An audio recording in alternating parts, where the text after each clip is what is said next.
Азиатская сессия понедельника оказалась небогата событиями, и евро-доллар провел ее в крайне узком ценовом диапазоне.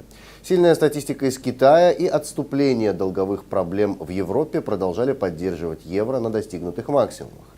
Однако явно завышенная стоимость единой валюты и набирающие оборот слухи о вероятности роста сентябрьских показателей занятости в США до 200 тысяч рабочих мест и снижения уровня безработицы до 7,2% усиливали давление на евро, не позволяя быкам продолжить дальнейшее восстановление.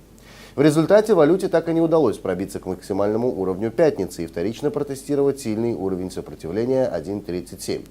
Низкая торговая активность на фоне опасений широкого ралли доллара до конца дня удерживала пару в пределах утреннего диапазона, завершив торги практически на уровне дневного открытия.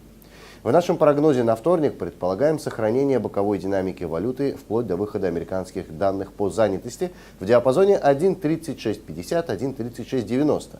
Далее ожидаем разворот и снижение пары к целевым уровням 1.3660, 1.3645 и, возможно, 1.36.